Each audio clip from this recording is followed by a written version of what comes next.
Cold Country Skills Manual. Midnight Sun Sourdough, Fermenting Wild Yeast in a Remote Hand-Built Cabin. Part 1, The Call of the Wild Yeast. In April, along the long ribbon of the Glen Highway, the night does not fall so much as it loosens its grip. Light lingers. It stretches low across the horizon, then lifts again, never fully leaving. Inside a hand-built cabin of peeled logs and fitted corners, that light finds its way through small imperfections, between chinking, along the edge of a window frame, and settles across a wooden table worn smooth by years of use. The table holds its own quiet history. Knife marks. Faint burns. A pale dusting of flour from previous days that never quite leaves, no matter how often it is brushed away. This is where the work begins. Not with fire, though the stove breathes a steady warmth into the room. Not with tools, though they hang within easy reach. But with something far less certain. Something unseen. Wild yeast. It moves through this interior Alaskan air unnoticed, carried on dry currents, resting on the surface of bark, drifting in with each opening of the door. It is present, but never guaranteed. To capture it is to attempt a small negotiation with the environment. A glass jar is set at the center of the table. It is clean, but not sterile. It does not need to be. In fact, too much control can work against the process. This is not about elimination, but invitation. Organic flour is measured by eye and by feel. In a place like this, precision tools are less important than familiarity. The flour falls into the jar in a soft cascade, pale and faintly sweet-smelling. Water follows. Not hot, not cold. Just enough to bring the mixture together. It is stirred slowly with a wooden spoon. At first, it resists. Dry pockets cling to the sides. The mixture thickens unevenly, forming a paste that drags slightly against the glass. But with time, it yields, becoming cohesive, dense, and still. There is no sign yet of life. And yet, everything depends on what cannot be seen. Because out here, in a cabin set apart from easy supply lines, this is more than an experiment. A working starter becomes a renewable source of leavening. Bread without dependency. Sustenance drawn not from a package, but from the air itself. The jar is left uncovered, or loosely draped with cloth. It must breathe. And then, it is placed back on the table, just slightly off-center, where the light reaches it but does not overheat it. The waiting begins. Part 2, Harnessing the Invisible Frontier. At first glance, nothing changes. The surface of the mixture remains smooth, heavy, inert. It holds the shape of the last stir, as though time itself has paused inside the jar. But conditions are already at work. Interior Alaska in early spring is not stable. It shifts between seasons without warning. Outside, the temperature can dip well below freezing, even as the lengthening daylight suggests warmth. Inside the cabin, heat rises and falls with the rhythm of the wood stove. And the light, constant, lingering, complicates everything. Fermentation depends on consistency. Wild yeast prefers a narrow range, generally somewhere between cool and gently warm. Too cold, and activity slows to near stillness. Too warm, and less desirable bacteria can take hold, introducing harsh flavors or weakening the culture. There is no dial to adjust here.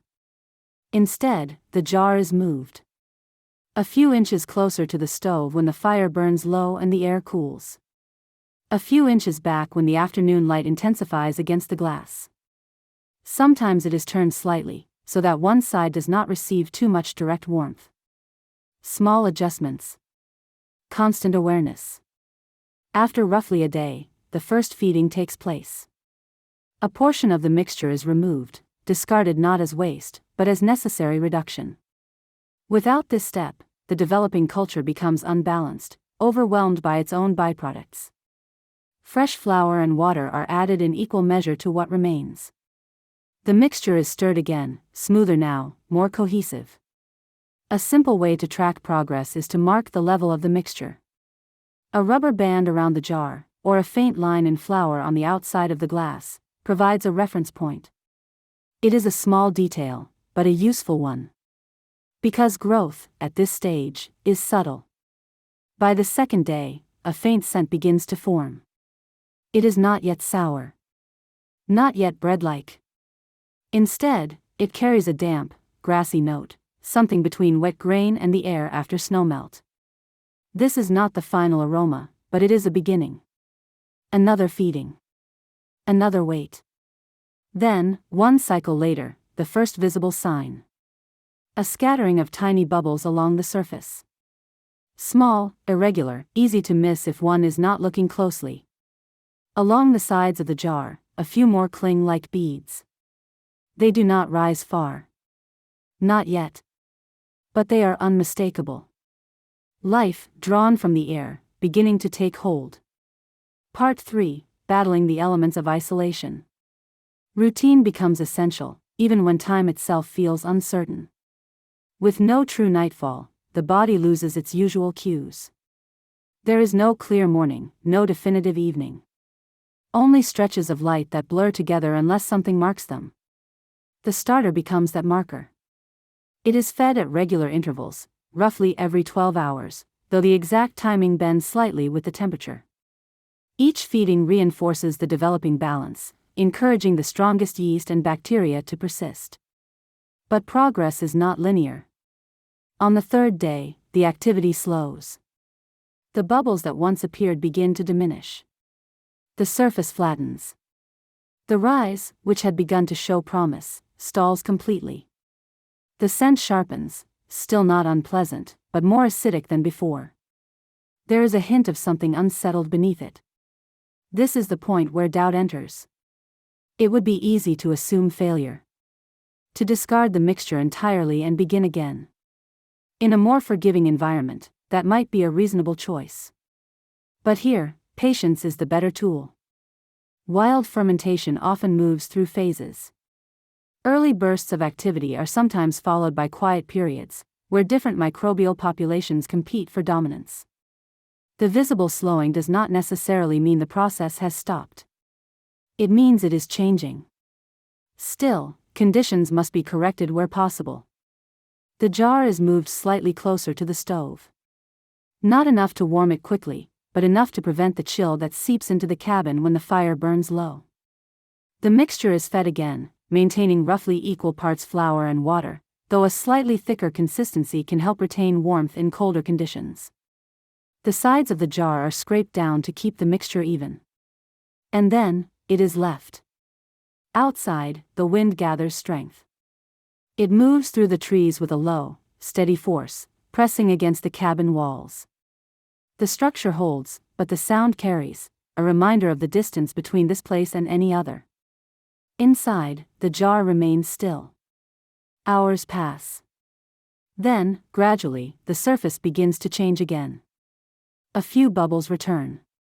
Then more. Small at first, then slightly larger, pushing upward from within. The mixture lifts just enough to cross the mark set earlier.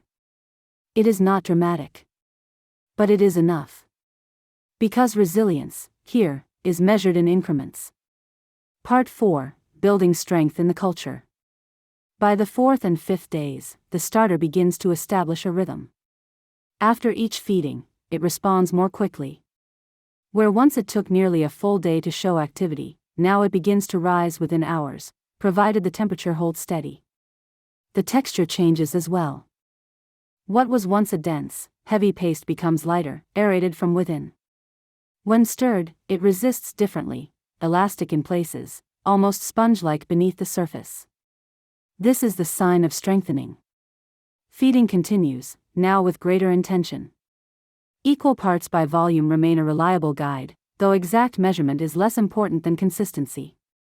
The mixture should be thick enough to hold structure, but loose enough to allow movement. Too thin, and it collapses easily. Too thick, and it struggles to expand. The goal is balance. Each cycle follows a pattern: feed, rise, peak, fall. Learning to recognize this pattern is essential. The peak, the moment when the starter has expanded to its fullest and just begins to settle, is when it holds the most power. A simple test confirms readiness. A small spoonful of the starter, dropped gently into water, should float. Not always immediately, and not always perfectly, but enough to indicate that gas has been captured within its structure. It is a quiet confirmation. The scent, too, evolves. What began as damp grain has shifted into something more complex. A mild sourness develops, balanced by a subtle sweetness. There is depth now, something shaped not only by the flour, but by the environment itself. This is a culture unique to its place. Drawn from the air along the Glen Highway, influenced by the cabin, the wood, the water, the hands that have tended it. It cannot be replicated exactly elsewhere. And that is part of its value. Part 5, Breaking Bread Under the Midnight Sun. When the starter is ready, the focus shifts. Flour is measured again. Water added. Salt introduced, sparingly but deliberately. And finally, the starter itself, active, risen, at its peak. The mixture comes together slowly. At first, it is shaggy. Uneven. Resistant. But as it is worked, folded, pressed, turned, it begins to transform. The strands of gluten develop, giving the dough strength. It becomes smoother, more cohesive, holding together under its own structure. This stage cannot be rushed. In a cold environment, the dough responds more slowly. It requires time between movements, time to relax and adjust. Folding at intervals, rather than constant kneading, often produces better results, allowing the dough to build strength without becoming overworked. It is left to rise. Covered, but not sealed. Placed in a part of the cabin where the temperature remains as stable as possible. Not too close to the stove, where heat can spike unpredictably. Not too far, where the cold can slow progress to a halt. Again, the process becomes one of observation. Over several hours, the dough expands. It softens. Air pockets form within, subtle at first, then more pronounced. The surface takes on a slight tension, stretched from within. When it has risen sufficiently, it is shaped.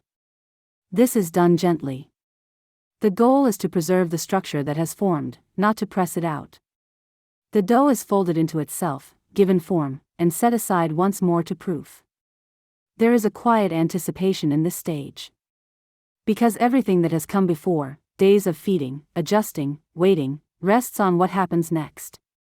The vessel is prepared. Cast iron, heavy and dependable, is set near the heat until it is thoroughly warmed. When the dough is placed inside, there is a brief resistance, the contrast between soft and solid, before it settles. Then, the heat does its work. The transformation is gradual but decisive. The outer layer sets first, forming a crust that holds shape. Inside, the remaining moisture turns to steam, pushing outward, expanding the loaf from within. Time passes without interruption. And when the lid is finally lifted, the result is revealed.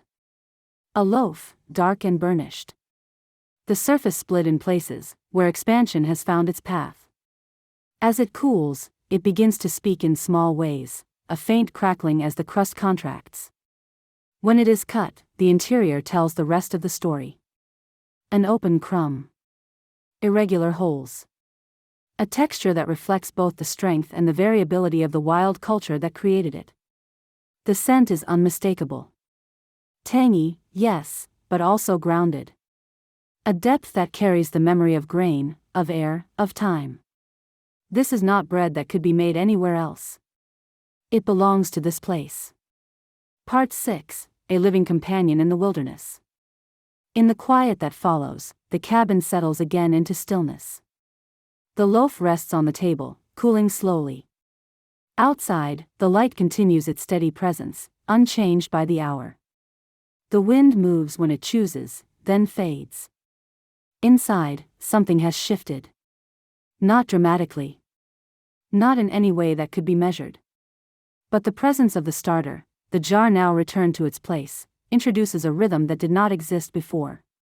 It must be fed. It must be watched. It requires attention, even when the days lose their shape. And in that requirement, it creates structure. What began as flour and water has become a living system. One that responds to care, adapts to conditions, and persists through fluctuation. It may falter. It may slow. There may come a time when it needs to be rebuilt. But for now, it endures.